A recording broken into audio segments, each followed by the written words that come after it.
So we're in just like really small mini collection called I Do. We're just talking about marriage, and we're just talking about God's heart and design. You know, one thing I want to reiterate from last week, singleness is not a deficiency. Marriage is not the number one, the best thing that you could experience. It's beautiful. But God forms us in so many ways, and love is experienced in so many ways. Marriage is just one of those ways. But I would bet, just talking to some of our church members, many of you do have a heart to and plan to want to get married some point in the future. And so we thought it would be a great series to dive into as we talk about marriage and talk about covenant love. Last week we talked about marriage as three things. Marriage as a fireplace, a place, a context where you cultivate intimacy for one another. Marriage as a mirror. You get to see your best and your worst self in your partner, and you get to grow up. And then marriage as a storybook. Our love is meant to tell a greater story of the gospel of Jesus coming for his beloved. Well, today we're going to continue that and talk about three more things that marriage is, and then we're going to have an extended time of worship after that. Y'all excited? Yeah. Cool. Let's dive in. Number one, marriage is an altar. Marriage doesn't just take place at an altar. It becomes an altar. It's not just something you go up to say your vows and pledge yourself to each other and say, I do. The marriage, the context of your relationship itself becomes an altar. And what is an altar? An altar is a place where sacrifice is made.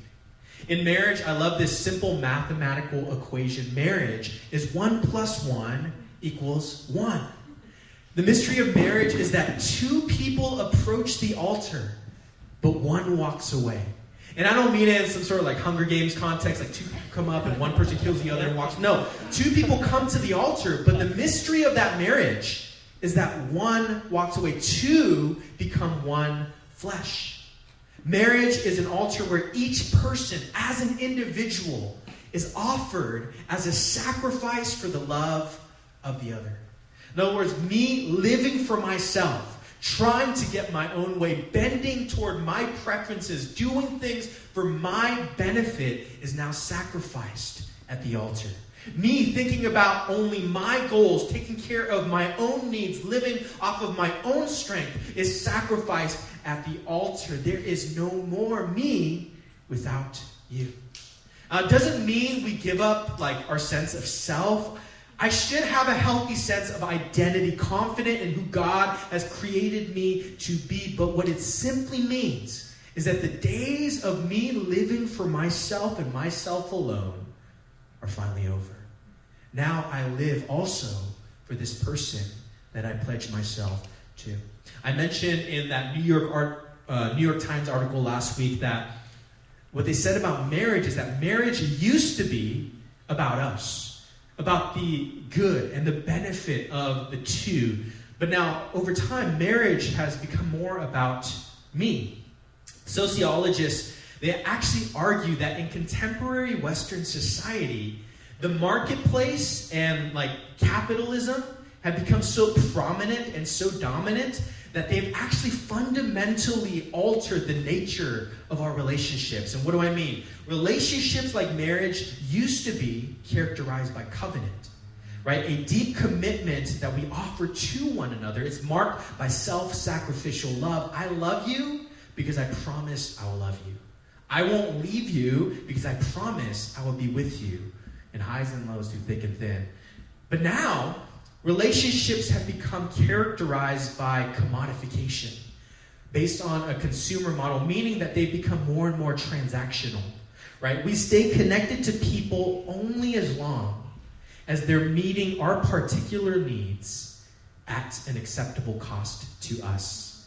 And when we cease to make a profit in that relationship, or when the relationship appears to require more love and attention from us than we're getting back, what do? We cut our losses and we drop the relationship. And so we leave friendships, we leave relationships, we leave communities, churches, cities, jobs, as soon as they become no longer useful to us. We have commodified relationships, we cut our losses and move on when we feel like what we're giving isn't worth what we're receiving. In other words, the very idea of covenant is disappearing in our culture, yet covenant is the very essence of marriage. I have a really, really long quote from the great C.S. Lewis. It's really long. It's like the longest quote I've ever quoted. But if you would pay attention and really listen to the words of this great, you will be blessed. I'm going to read it real quick.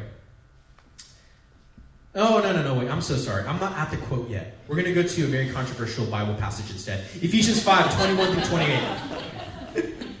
Submit to one another out of reverence for Christ.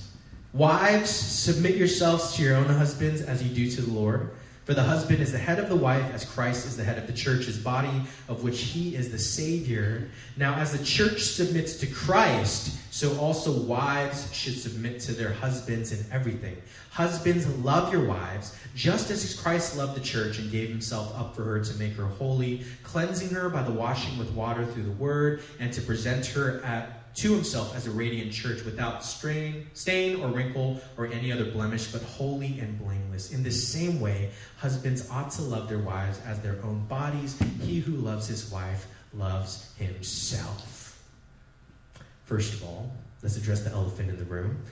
We have to understand, with passages like this, Paul is writing to a particular group at a particular time in a particular context. Obviously, Paul was writing in a very male-dominated patriarchal society. So we have to get that clear.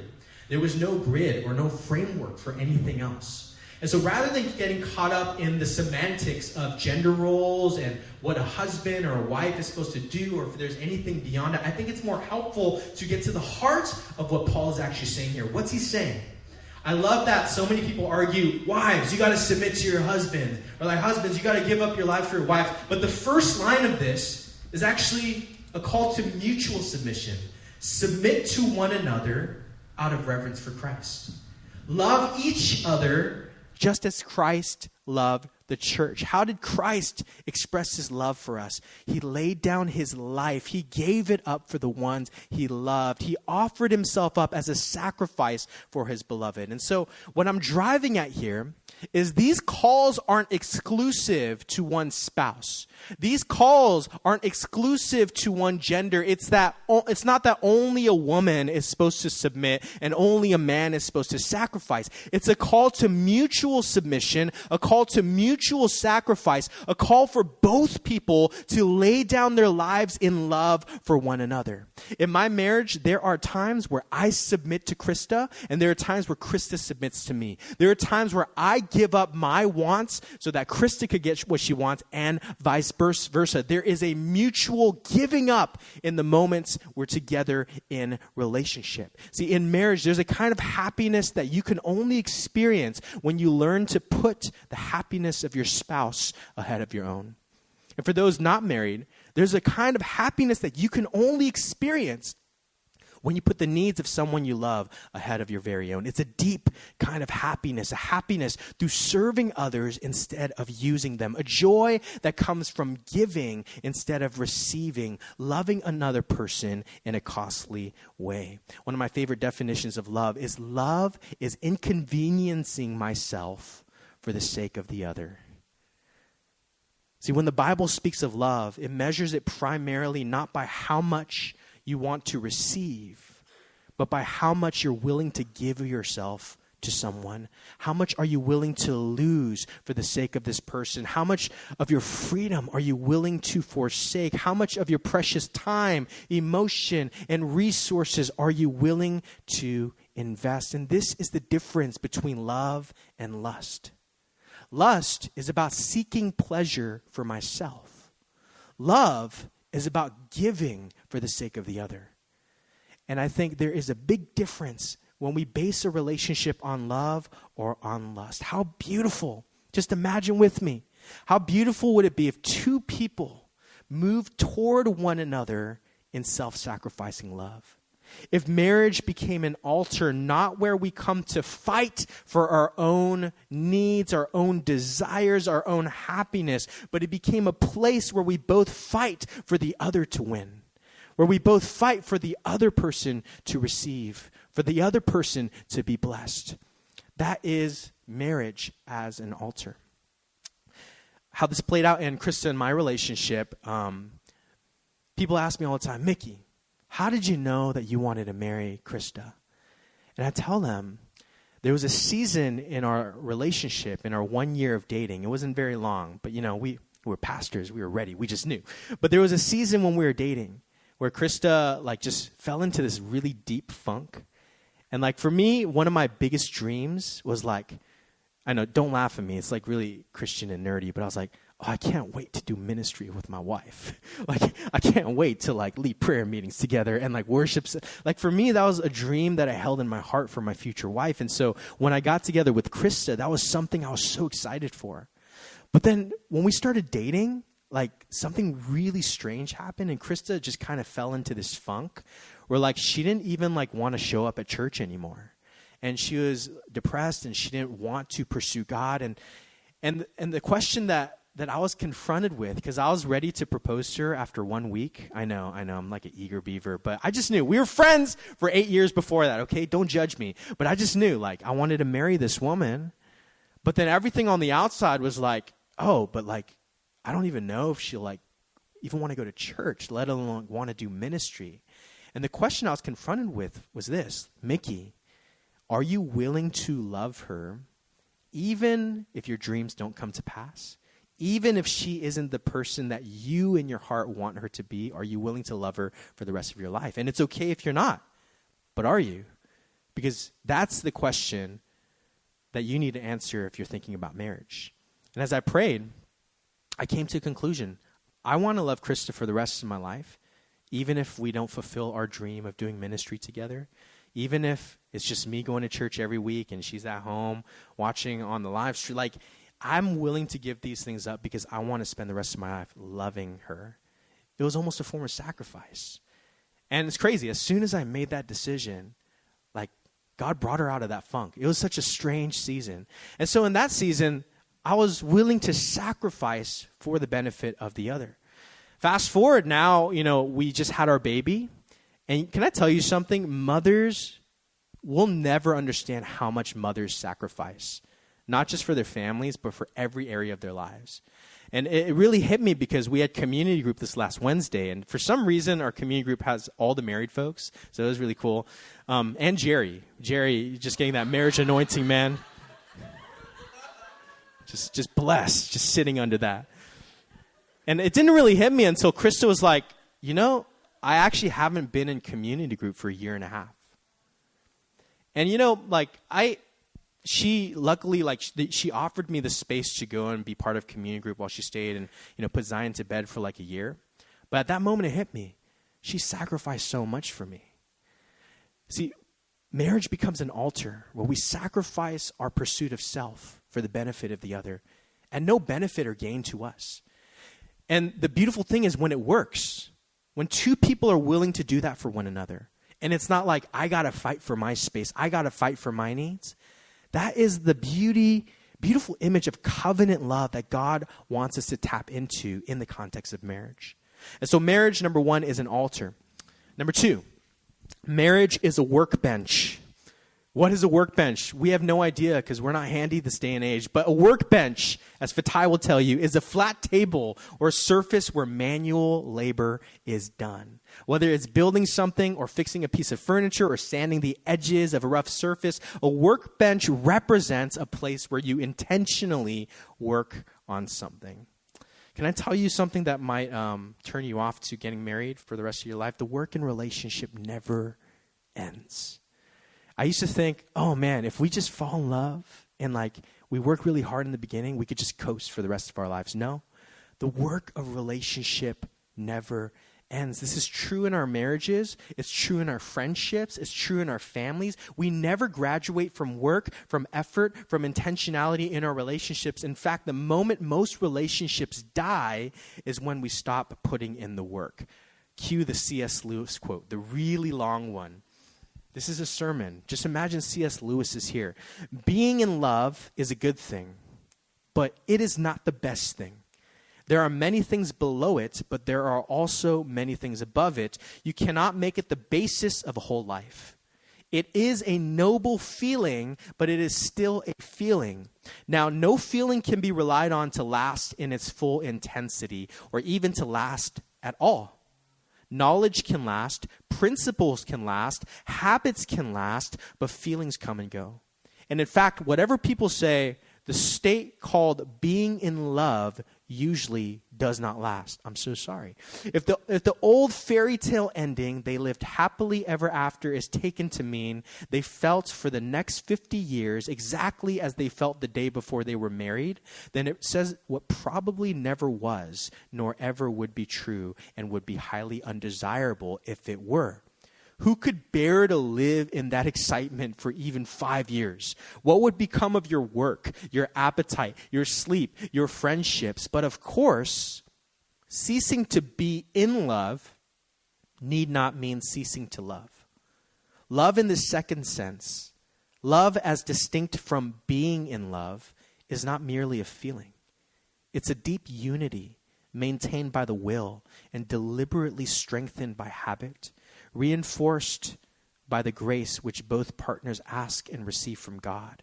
They can have this love for each other even at those moments when they do not like each other. As you love yourself, even when you do not like yourself. They can retain this love even when each would easily, if they allowed themselves, be in love with someone else. Being in love first moved them to promise fidelity. This quieter love enables them to keep the promise. It is on this love that the engine of marriage is run.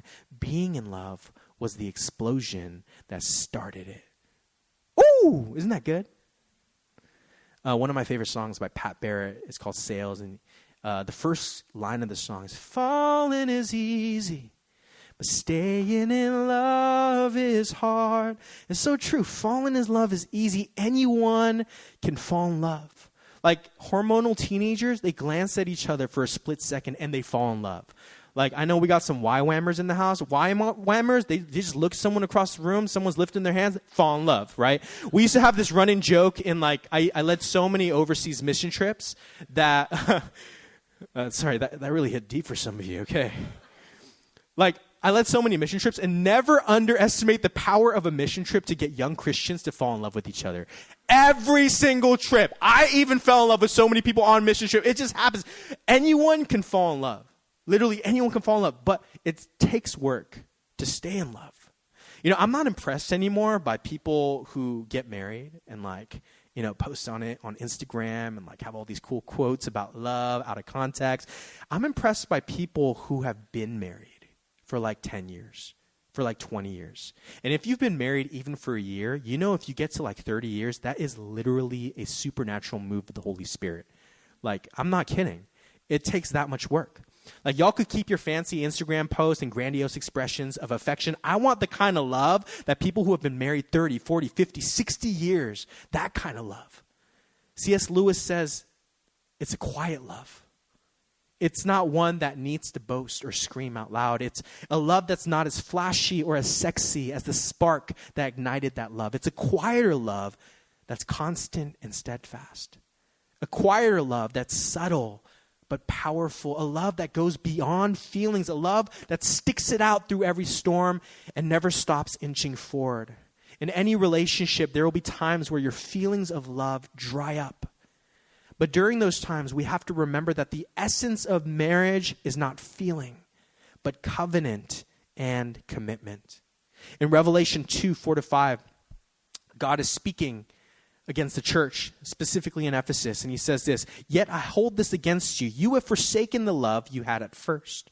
Consider how far you have fallen. Repent and do the things you did at first." In this passage, God is confronting the church of Ephesus saying, you lost your first love. You lost the passion, the fire that you once had. Your heart doesn't beat for me the way that it used to. You don't have those butterflies anymore when you come into my presence. You have to recapture that first love. But how? Do the things that you did at first. When you do the acts of love, despite your lack of feeling, as time goes on, you not only get through the dry spells, but they become less and less frequent. When you begin doing the things you once did, that fire of love reignites. Chris and I, when we were dating, we were like, you know, there's those couples, it's just like so gross. and disgusting, like always gushing about that. Like that was us. And like, we just could not, there would be moments we're walking together on a date, and sorry, this might sound a little crazy and aggressive, but like, I would just like need to scream because I had so much love pent up in me for Krista. So we'd just be walking and be like, ah! Like, it scared the hell out of her, but I just need, like, that's how much we just loved each other. And I remember during that dating period, we'd do so many little things, like hide little notes in each other's room when we were there, or like hide something in each other's bag, a little flower, or like a little chocolate or candy or a little note. And, you know, over time, like, you kind of stop doing those things. Or is it just us, right? Married couples, like, you become a little less intentional about it. But what we find is when we start to will ourselves to do the things we once did, we find ourselves being reignited with that love and that passion. Case in point, this might also be TMI, but like sometimes, like when I floss in my shower, I'll leave a little floss symbol of heart for Krista. And like, it's just like a little thing, right? And like, she doesn't even, so she showers after me. And she doesn't mention it at all. Like, we just go to sleep that night. I forgot about it by then. Next day, when I go into shower, like, it's no longer a heart. She somehow wrote in cursive, "I love you." With it, like, it's like truly a gift. And like those little acts that we once did, like, reignite. I know it sounds silly and stupid, but like those little things that we once did that showed I'm thinking about you, that you're on my mind, that I care about you, even if it's with dirty ass floss, like we do those things, and it reignites that first love. You know, that's why on our Sabbaths, when my parents come to watch Zion every Monday at 3 p.m., we don't go just to hang out or just to relax or rest. We go out on a date every Monday. Why? Because we know that we have to do the things that we did at first to keep this love alive. See, most people think that when the feelings of love in a relationship start to dwindle, there's something wrong. And like, I need to find someone else that makes me feel that way. Newsflash, whoever you commit your life to, those feelings of love will eventually dry up. But it's not a sign that your love is dying. It's an invitation for the real act of love to begin. Those feelings of love are just the surface of a deeper love that we're called to excavate. And so hear me, church. Compatibility is overrated. I'm going to read another really long quote by Stanley Hauerwas, who's a professor of ethics at Duke University. And he famously made this point. He said, "Destructive to marriage is a self-fulfillment ethic that assumes marriage and the family are primarily institutions of personal fulfillment necessary for us to become whole and happy. The assumption is that there is someone just right for us to marry, and that if we look closely enough, we will find the right person. This moral assumption overlooks a crucial aspect to marriage. It fails to appreciate the fact that we always marry the wrong person. We never know whom we marry, we just think we do. Or even if we first marry the right person, just give it a while and he or she will change. For marriage, being the enormous thing it is, means we are not the same person after we have entered it. The primary problem is learning how to love and care for the stranger to whom you find yourself married." What's he really saying here? He's saying we always marry the wrong person. There is no, all right, this might be a hot take. There's no such thing as the one. I'm going to just let you in on a secret. There's no such thing as the one. And the sooner we realize this, the more heartbreak it'll save us. What you find in marriage is that over the years, you go through seasons where you have to learn to love a person you didn't marry, who's almost like a stranger. It's like, I didn't realize how messy he is. I didn't realize how much alone time she needed. I didn't know how mean he could get when we would fight. I had no idea that she snores like that, right? Who is this person that I married? They tricked me. Marriage is trickery, y'all. We marry someone and we realize I never even really knew you at all, yo. Like, we are always going to marry the wrong person. Compatibility should be an achievement, not a prerequisite. Compatibility is overrated. It's not unimportant, but it's not the most important thing. See, I'm of the firm belief that there is no magical the one that God is destined for you.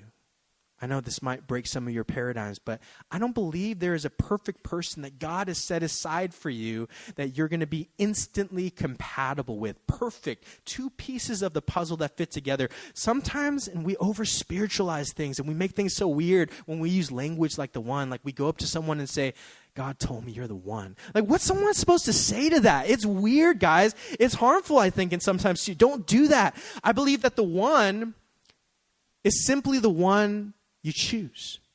That is, the person you choose to love becomes the one. Have you seen The Matrix? Do you know Neo? Right? Everyone's like, this guy is destined to be the one. He is the one that's going to save us from the machines. He's going to lead the human uprising. He's going to be the one that saves us and set things right. But guess what? He wasn't the one. Do you know that? If you watch the first Matrix, Neo was not the one. Neo only became the one when Trinity chose him. Neo became the one when Trinity chose to love Neo. I could do a whole sermon series about this. All that to say, I don't believe there is one magical, mystical one out there for you that like fits perfectly into who you are. And I do believe that God knows what's going to happen and who we may choose. But I believe the one is the person that you choose to love. The one is the person you choose to commit the rest of your life to. The one is the person you put in the work with to create a lasting love. So I think we need to do a lot less praying. God, show me who is the one, and take more responsibility for our lives and say, this is the person I want to love for the rest of my life. And when I choose them, they become the one. The journey may eventually take you into a strong, tender, joyful marriage, but it's not because you married the perfectly compatible person. That person does not exist. It's because you were both willing to put in the work to make a marriage that lasts. My man, John Mark Comer, JMC, he once said, don't get married because you think he or she is the one. Trust me, they're not. There's no such thing. But do get married when you see who God is making somebody to be and it lights you up. Marriage is a workbench. And so marriage is an altar. Marriage is a workbench. Last one, marriage is a table. A good marriage is a big table loaded with lots of food and drink. When two people love each other, that love becomes a place of hospitality, a table where people come to be fed, both literally and figuratively. Right? True love in marriage feeds not just the two people in love, but everyone in its orbit. It becomes a force that pulls people in and not shuts people out. One of the biggest pitfalls I see when people get into serious relationships is when they silo themselves off from people, right? Like dove's eyes. I only have eyes for you. Nothing else matters. Nothing else exists in my world. And they get so caught up in their own little world that they forget that their love is not only meant to be a blessing to them, but a blessing to the world. One of the most important signs that I look for when assessing the health of a couple is asking myself, is their love feeding just themselves? Or is their love feeding the people around them? And come on, you know couples that like their love is just feeding themselves. But you can also think of those couples, their love feeds so many people. It draws people into their orbit. Is their love a blessing to the communities they're a part of? Is their love nurturing to the circle of friends? Is their love a healing balm to the people they come across? In the ancient world, when a couple got married and they created a home together, they would always make space for an extra room. And they made space for an extra room in case a stranger was rolling through town and they needed a place to stay for the night. They had an extra room in case a refugee needed shelter or in case a neighbor needed help. There was this understanding that their love was not just their own. It was something meant to be shared, something that people are invited into. There was a responsibility of hospitality in the covenant of marriage.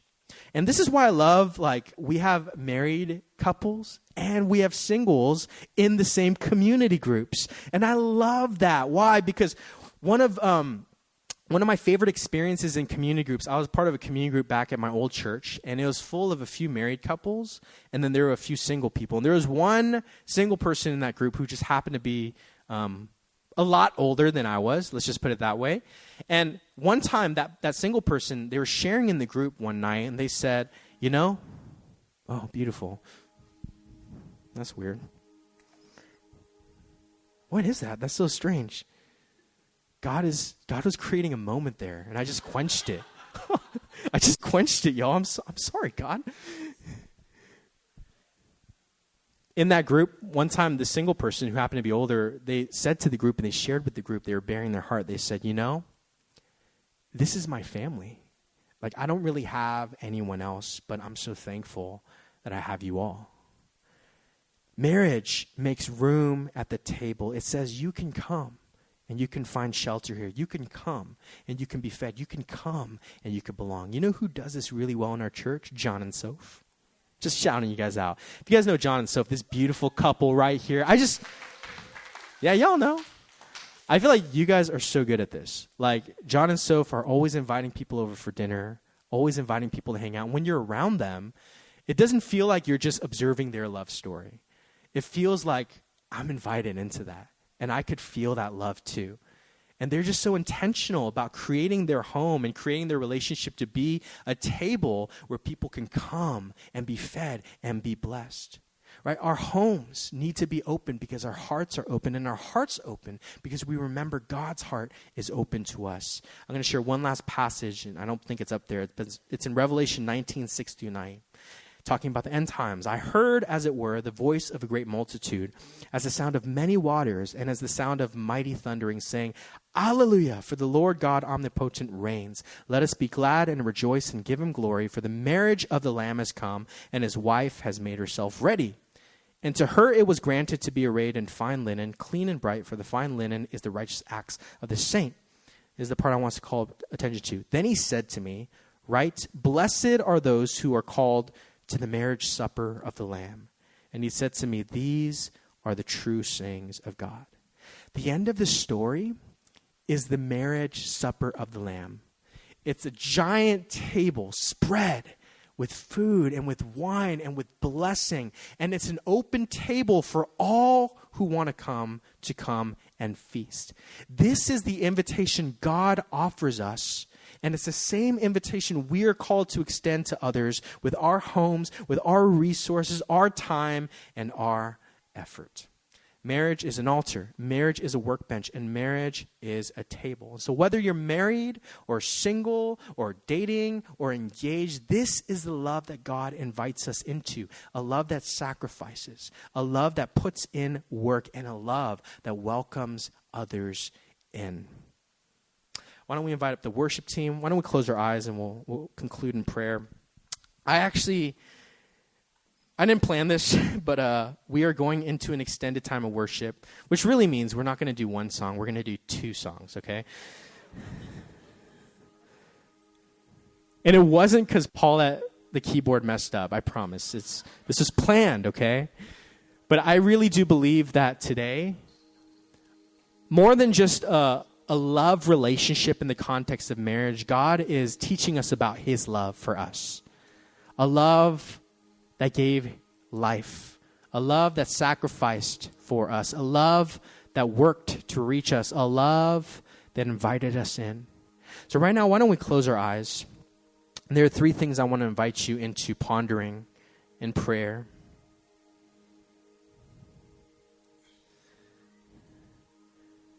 The first, love as an altar.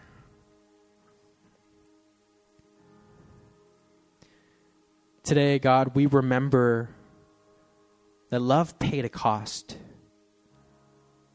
Love cost your life. And for us to enter into that love, it required a sacrifice. Right now, God, would you speak to us in ways that you have called us to lay down our lives for the ones you love and for the ones we love? Right now, I want you to pray and I want you to think, is there anyone in my life? It could be my spouse, could be the person I'm dating, could be a friend, could be my family member. Is there anyone that God is challenging you to lay your life down for? Where you can give up your preferences, give up your needs, give up your wants and desires for the sake of them. I want you to imagine you are at an altar and you're lifting up your life as a sacrifice to love the other person. God, would you bless that person that's on our minds? Would you bless that person that's on our hearts? Second, is there any relationship that you're in where you've kind of stopped putting in the work? Is there any relationship where you've kind of just grown stagnant? That God is challenging you right now to say, I want to do more. Right now, I want you to think about whatever that relationship is and what God is calling you to do, what work He's called you to put in so that you could cultivate a beautiful love. And last, I believe that God is challenging us to expand the borders of our heart. Is there anyone that God is putting on your heart to welcome in? Whether you're married or not, is there anyone in the orbit of your life, in the orbit of your love story with God, that God is calling you to extend an invite into, to say, hey, you can come into this space. You can have my time. You can take up valuable real estate on my mind and my heart. You can come in, whether it's me feeding you or me spending time with you. What's one way that you could let someone on the outside in?